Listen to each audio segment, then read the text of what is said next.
In the last video, right at the end, we talked about this map of the cardiovascular system. So I hope you've been starting to practice already.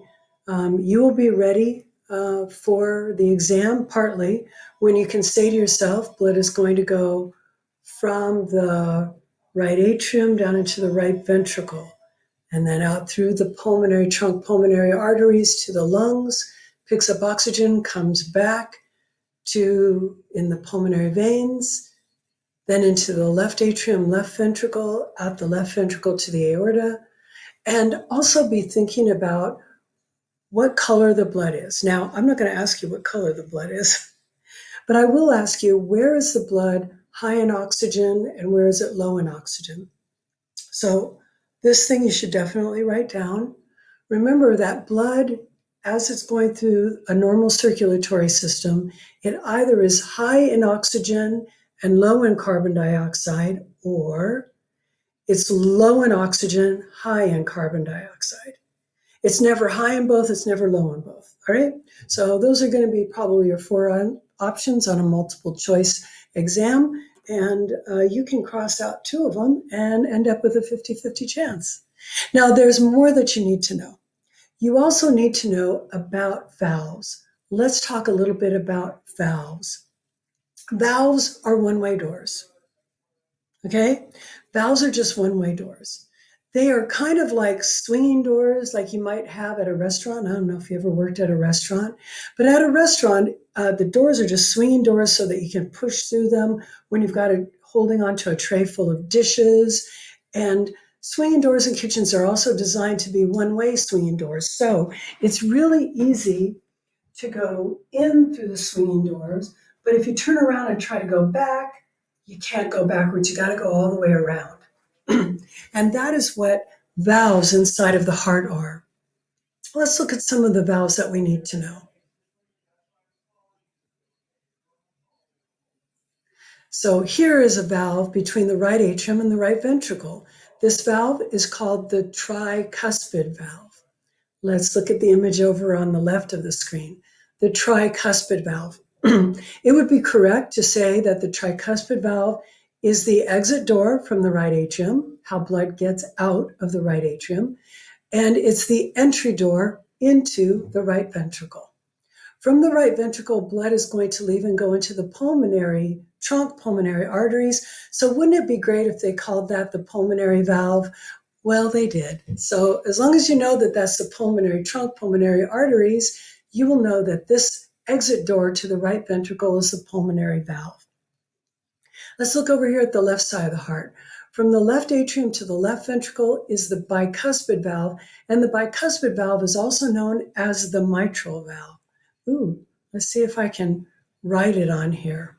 Bicuspid is also called M-I-T-R-A-L,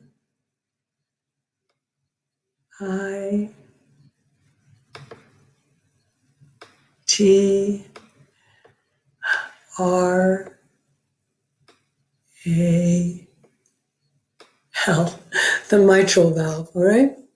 So tricuspid is also known as the mitral valve. Some people like the symmetry of tricuspid, bicuspid. Some people find that confusing, and so they prefer tricuspid mitral. For the bicuspid valve, I will be putting both of its names on the exam. So make sure you know the entry doors and the exit doors, and I guess that's the last we need to talk about on this slide. This is just another way of looking at the same information. The left side of the heart pumps blood into all of the systemic vessels, right? Systemic circuit, also called the systemic circulation. It receives blood from the lungs that's rich in oxygen, very low in CO2, and it is going to send the blood into the aorta, so it goes everywhere, drops off oxygen, picks up the trash, the carbon dioxide, comes back in the systemic veins, the biggest being the vena cava, and back into the right atrium. The pulmonary circuit, that's the right side of the heart. It's receiving blood from the systemic circulation, which is low in oxygen, high in CO2. And when it sends blood out, it sends it into the pulmonary trunk, goes to the warehouse, the lungs, to pick up oxygen, drop off the trash, the carbon dioxide, comes back in the pulmonary veins as bright red blood because it's filled with oxygen. So the right side of the heart, it pumps blood to the pulmonary circulation, which is in the lungs. So both 1 and 3 are correct. Ooh, this is a real human heart. Usually I make the point in my anatomy lab that the heart is not at all like a Valentine's heart. The human heart is very asymmetrical and it is twisted. Saying that the heart is twisted sounds like a bad song, but actually the heart, the right side of the heart is on the right side, but this is the right ventricle. It's on the right side, but also towards the front. The left side of the heart is on the left, but it's also towards the back. And this is the right atrium, which would be pushing blood into the right ventricle. This is just a little part of the left atrium. We can't see most of it, pumping blood into the left ventricle. When the left ventricle contracts, it squeezes blood out, and that blood is going to go here into the aorta. It's going to go here. You can't see how it gets there because the pulmonary artery is kind of blocking our view of that. These blood vessels that are depicted by a blue star, those are the coronary arteries. The heart muscle itself uses a tremendous amount of oxygen, and so it needs a really vigorous blood supply of its own, and it gets that from the coronary arteries. Another picture of the pericardium for some reason, okay? If we cut the heart open, it looks like this. Yeah, only kind of, right? For the sake of clarity, this artist was trying to render the heart in a way that would make things kind of obvious. But the truth is that the heart is not particularly symmetrical like this. This side, the left side, more toward the back. This side, the right side, more towards the front. But keeping that in mind, blood will go from the right atrium into the right ventricle by going through this valve called the tricuspid valve. Then it will go out through the pulmonary valve into the pulmonary trunk, pulmonary arteries, goes to all of the lungs, picks up oxygen, drops off CO2, comes back red in through the pulmonary veins, 2 on the left, 2 on the right, into the left atrium. Then it's going to leave the left atrium when the left atrium squeezes by going through the mitral valve, the bicuspid valve, here into the left ventricle. It leaves the left ventricle through the aortic valve that you cannot see here, up into the aorta, drops off all of its lovely oxygen, comes back through the vena cava, superior or inferior. There's a little bit more that I want you to know about the heart valves. The heart valves get divided up into the atrioventricular valves. Atrioventricular valves, also called AV valves, are the ones between an atrium and a ventricle. And the one between the right atrium and the right ventricle is the tricuspid. The one between the left atrium and the left ventricle is the bicuspid, also called the mitral.